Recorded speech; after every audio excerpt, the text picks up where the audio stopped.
प्यारे बच्चों, आप सभी का स्वागत है। आज की मेरी ये वीडियो, मेरी ये क्लास किसी टॉपिक के ऊपर नहीं है, किसी पढ़ाई के ऊपर हम बात नहीं कर रहे हैं। आज एक बहुत ही दुखद सूचना प्राप्त हुई है। पीछे जब एग्ज़ाम हुआ था जनवरी फरवरी में, तब भी एक सूचना मिली थी और अभी आज ही मुझे एक दुखद सूचना प्राप्त हुई है। उन्हीं के ऊपर चर्चा करने के लिए आज मैं आप लोगों के साथ हूँ। उत्तर प्रदेश पुलिस भर्ती की परीक्षा इस समय चल रही है। जब जनवरी फरवरी में ये एग्ज़ाम हो रहे थे तो उस समय एक घटना घटी थी अमरोहा में। एक बच्चे का पेपर खराब हुआ, घर आया और आकर जो है कमरे में बंद हुआ और उसने सुसाइड कर लिया। उसके 2 दिन बाद ही सूचना आई कि पेपर कैंसिल हो गया।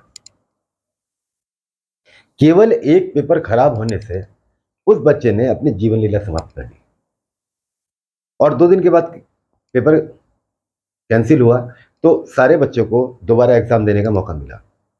एक पेपर खराब हो गया था, कोई इतनी हताश या निराश होने वाली बात नहीं थी कि आत्महत्या जैसा कठोर कदम उठाना पड़े। अभी आज फिर सूचना मिली है, सत्य है या असत्य है मुझे इसकी बात जानकारी नहीं है। मैं तो ईश्वर से प्रार्थना करूंगा कि ये असत्य ही हो। पता ये लगा है कि मुरादाबाद का कोई बच्चा था, बरेली पेपर देने गया हुआ था। घर लौट के आया पेपर देने के बाद, एक नोट लिखा केवल, मेरा पेपर अच्छा नहीं हुआ है और मैं जीने के लायक नहीं हूँ। और इतना के लिखने के बाद उसने सुसाइड अटेम्प्ट कर लिया। मैं ईश्वर से यही प्रार्थना कर रहा हूँ कि ये जो सूचना मुझे मिली है वो झूठी हो, सच्ची ना हो। मैं आप सारे लोगों से बात इसलिए कर रहा हूँ, बेटा आप सबकी उम्र जो पेपर दे रहे हैं सब 18 साल से ऊपर के हो चुके हैं। आपके माता पिता ने बहुत सारे सपने संजो रखे हैं आपके बारे में। किन कष्टों को उठा के उन्होंने आपको पाला है, इतना बड़ा किया है। मैं उन लोगों की बात नहीं कर रहा जिनके घर में अच्छी खेती बाड़ी है, अच्छे कारोबार चल रहे हैं। मैं उन लोगों की बात कर रहा हूँ जिनके माता पिता मजदूरी करते हैं, रिक्शा चलाते हैं, ठेली लगा रहे हैं कि किसी तरह हमारा बच्चा पढ़ लिख जाए, आगे बढ़ जाए, अपने भविष्य के लिए कुछ कर पाए। तो बेटा व्यथित मन से मैं आप सब लोगों से एक बात कहूंगा कि जब भी कभी कोई नकारात्मक विचार आपके मन में आए तो अपने पिता का चेहरा देख लेना, कितनी मेहनत करके आपको वो कहां तक पहुंचाने का प्रयास कर रहे हैं। अपनी माता का चेहरा देख लेना, जिसे 9 महीने अपने पेट में रख के आपको कष्ट पाल पाल के, खुद भूखी रह के गिले में सोकर आपको इतना बड़ा कर दिया है। और जब अपने ही बच्चों की लाश उनके सामने होती है तो जीते जी मर जाते हैं वो माँ बाप। मेरे बच्चों, मैं बार बार यही कहूंगा, जीवन में अनेक मौके हैं, अनेक मौके हैं। मैं आज आपको एक ऐसे व्यक्ति की कहानी सुनाता हूं जो अपने दिए हुए 35 एग्जाम्स में से किसी भी एग्जाम में पास नहीं हुआ। बात मध्य प्रदेश की है। एक लड़का अपनी तैयारी में लगा हुआ है।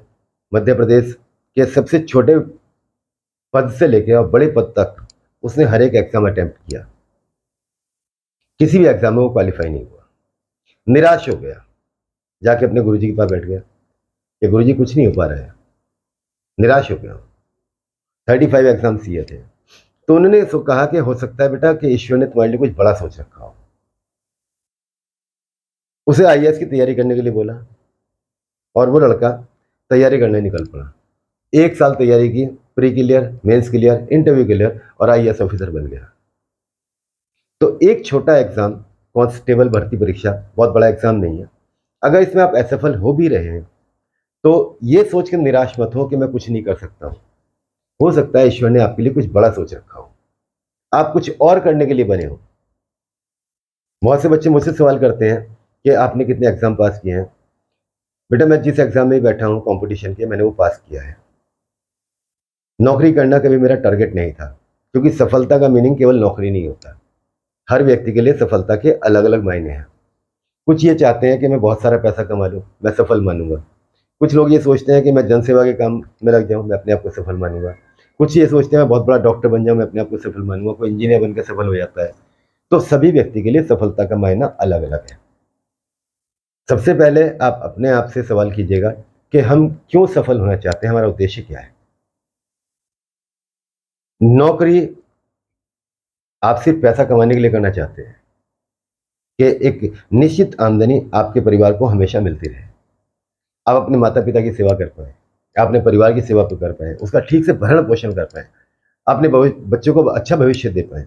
केवल इसीलिए आप नौकरी करना चाहते हैं कि आपको एक निश्चित आमदनी मिलती रहे। तो बेटा, अगर आप कांस्टेबल की भर्ती में नहीं जा पा रहे हैं, एसएससी जीडी है, आगे एसआई की भर्ती आने वाली है, सीजीएल की भर्तियां हर साल आती हैं, हो सकता है ईश्वर ने कोई बड़ी पोस्ट आपके लिए ढूंढ रखी हो, हर साल पीसीएस की भर्तियां निकलती हैं। अब आप कहोगे कि कांस्टेबल तो हमसे निकल नहीं पा रहा, क्या हम पीसीएस का एग्जाम निकाल पाएंगे? तो बेटा, डॉक्टर कलाम साहब ने अपनी किताब में लिखा था कि ईश्वर ने से कुछ मांगना है, ईश्वर से कुछ मांगना है तो भाग्य मांगो, क्योंकि मैंने प्रतिभाशाली लोगों को, भाग्यशाली लोगों के घरों में काम करते हुए देखा है। तो हो सकता है आपका भाग्य कुछ बड़ी जगह आपको ले जाना चाह रहा हो, इसलिए आपका पेपर खराब हो गया। आपको सब कुछ आता था, उसके बाद भी आप पेपर में नहीं कर पाए। तो पुरुषार्थ और भाग्य दोनों ही चीजें आवश्यक है जीवन में आगे बढ़ने के लिए। पुरुषार्थ और भाग्य दोनों ही चीजें जीवन में आवश्यक है आगे बढ़ने के लिए। तो मेरे प्यारे बच्चों, कभी भी कोई नकारात्मक विचार अपने मन में नहीं लेके आओगे। आपके माता पिता ने बहुत कष्ट उठा के आपको यहां तक पहुंचाया है, मंजिलें और भी हैं जीवन में पाने के लिए। तो ये कांस्टेबल की नौकरी ही आपके लिए सब कुछ नहीं है। 30,000 रुपये पर मंथ सैलरी मिलती है इन हैंड। जो स्टार्टिंग सैलरी होता है 28,000 रुपये ट्रेनिंग के दरमियान जो मिलेगी आपको, 28,000 27,000 कुछ रुपये आपको इन हैंड मिलेंगे। ठीक है बच्चों, तो इतना पैसा कमाना एक महीने में किसी भी व्यक्ति के लिए वर्तमान समय में मुश्किल नहीं है। कोई भी काम करके आप इतना पैसा कमा सकते हैं, इसलिए निराश मत होना। ईश्वर ने जो आपके लिए रच रखा है वहां आप जरूर पहुंचोगे। और माता पिता को कष्ट देने वाला कोई भी काम मत करना। मैं आपसे हाथ जोड़ के विनती कर रहा हूं बच्चों, कोई भी ऐसा कदम मत उठाना। 2 बच्चों का सुन के मेरा मन इतना व्यथित हुआ है, मैं ये सोच रहा हूं बच्चे जा किस दिशा में रहे हैं।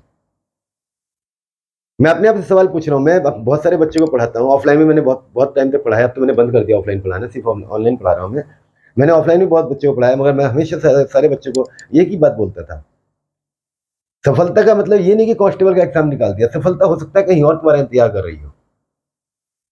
पैसा कमाने के लिए नौकरी ही जरूरी नहीं है, बहुत काम है इस दुनिया में पैसा कमाने के लिए। और जो लोग असफल हुए हैं, जो लोग ही असफल हुए हैं, उन्होंने ही बड़े बड़े काम कर डाले। चेतन भगत का नाम सुना होगा, उन्होंने किताब लिखी है टू स्टेट्स, और बहुत सारी किताबें उन्होंने लिखी हैं। टू स्टेट्स मुझे इसलिए याद है क्योंकि इसके ऊपर पीसीएस में सवाल पूछा गया था। ठीक है, तो बहुत सारी किताबें उन्होंने लिखी हैं चेतन भगत ने। अब उनकी लाइफ की हिस्ट्री अगर आप जानो तो पढ़ाई लिखाई में बहुत अच्छे नहीं थे, केवल एक टारगेट लेके चले थे अपनी लाइफ में कि मैं जो है 12th पास करने के बाद एक पीसीओ खोलूंगा, एसटीडी पीसीओ खोलूंगा। पहले एसटीडी पीसीओ हुआ करते थे, मोबाइल नहीं हुआ करते थे, लैंडलाइन कनेक्शन हुआ करते थे, और वहां बैठ के पैसे कमाऊंगा। घर वालों से पैसे मांगे, उन्होंने पैसे देने को इनकार कर दिया। मामा से पैसे मांगे, उन्होंने पैसे देने को इनकार कर दिया। निराश हो गए, और निराश होकर एक नए रास्ते पर निकल पड़े, और आज उनको दुनिया जानती है। तो इतिहास रचना उन्हीं लोगों का काम है जो कहीं ना कहीं असफल हुए हैं। बिना असफलता के सफलता नहीं मिलती है, ना ही उसमें स्वाद आता है। डॉक्टर कलाम साहब ने अग्नि नामक मिसाइल बनाई, मिसाइल मैन ऑफ इंडिया कहा जाता है उनको। ठीक है बच्चों, मिसाइल मैन ऑफ इंडिया। तो क्या वो पहले ही प्रयोग में सफल हो गए थे? क्या वो पहली बार में ही मिसाइल मैन बन गए थे? धीरू भाई अंबानी, लीजेंड, उनकी अगर लाइफ की स्टार्टिंग सुनोगे तो पेट्रोल पंप पे तेल भरने का काम किया करते थे, पेट्रोल पंप अटेंडेंट थे वो। उन मुश्किलों में उन्होंने हिम्मत नहीं हारी और बढ़ते बढ़ते बढ़ते बढ़ते इंडिया की सबसे बड़ी कंपनी बनाकर खड़ी कर दी, रिलायंस इंडस्ट्रीज। तो बच्चे, जो असफल नहीं होते हैं उन्हें सफलता का ही नहीं पता। सफलता का स्वाद वही चखते हैं जो असफल होते हैं, और पहली बार में किसी को सफलता नहीं मिलती। इसलिए निराशा को अपने आसपास भी मत आने देना। जब हमारे बच्चे, हमसे पढ़ने वाले बच्चों के बारे में हम ऐसी बातें सुनते हैं, मन व्यथित हो जाता है। तो जिन माँ बाप ने अपने बच्चे खोए हैं या खो दिया है, उनके मन पर क्या बीत रही होगी। इसलिए मेरे बच्चों, शांत चित्त होकर अपने गुरु, अपने माता पिता को याद करके तब पेपर करने बैठना। ईश्वर आपको सफलता जरूर देगा। पेपर कैसे करना है हम लोग आपको यही सिखा सकते हैं। हम भाग्य विधाता नहीं है कि किसी का भाग्य बदल दें। हम केवल आपको पढ़ाई सिखा सकते हैं, मगर भाग्य हो सकता है आपको कहीं इतनी दूर लेके जाए जो हमसे ही बहुत आगे निकाल दे। इसलिए हिम्मत मत हारो, लग के तैयारी करो। 7 तारीख से आने वाले महीने में 7 सितंबर एसएससी जीडी के फॉर्म भरे जा रहे हैं, दूसरी अपॉर्चुनिटी आपके लिए आ रही है। तो बिल्कुल भी निराश ना हो, मन लगा के तैयारी करो, ईश्वर आपको जरूर सफलता देगा। और माता पिता का निरादर मत करो, माता पिता का दिल मत दुखाओ। एक और बच्चे की कहानी सुनाता हूँ, मेरी लाइफ की घटना है, सत्य घटना बता रहा हूँ। 2 स्टूडेंट्स मेरे पास पढ़ते थे, एक पढ़ने लिखने में बहुत होशियार था और दूसरा पढ़ने लिखने में डल था। दोनों पक्के यार थे, गाड़ी आ रही थी दोनों की। नाम नहीं बताऊंगा मैं, नाम बताने से चीज पराई हो जाती है। उनमें एक लड़का ऐसा था, माता पिता का अंधभक्त था, जिसे पढ़ाई लिखाई कम आती थी, और एक ऐसा था जो पढ़ाई लिखाई में तेज था। उसे रोज बैठा कर 2-2 घंटे 3-3 घंटे प्रैक्टिस कराया करता था, मगर घर में जाकर माता पिता का, बहनों का अपमान किया करता था। ये मेरे यहाँ की घटना है, मेरे सेंटर की घटना है बच्चों। मुझे तब तक इस बारे में पता नहीं था। सिलेक्शन होने के बाद बच्चों के जब वो चले गए तब मुझे पता लगा कि ऐसा भी होता था। तो वो लड़का जो घर जाकर अपमान क्या करता है माता पिता का, पढ़ाई लिखाई में होशियार था, उसके बावजूद भी आज भी प्राइवेट नौकरी कर रहा है। जबकि जिसे वो प्रैक्टिस करवाता था, मेरे यहाँ पढ़ते हैं दोनों बच्चे, वो गवर्नमेंट जॉब में है, माता पिता के आशीर्वाद से अपने। उसे माता पिता की कोई बात नहीं डाली अपनी। अगर उन्होंने ये भी कहा है कि गुरुजी से पूछ के क्लास छोड़ के यहाँ आ जा, तो वो मुझसे पूछ के क्लास छोड़ के चला गया, उनकी सेवा में। ईश्वर मालिक है। तो बेटा, इस धरती के ऊपर अगर कोई देवी या देवता है आपके लिए, तो आपके माता पिता हैं। सर्वप्रथम देवी या देवता माता पिता होते हैं, दूसरे नंबर पर आपके गुरु आते हैं, और तीसरे नंबर पर हम भगवान को रखते हैं।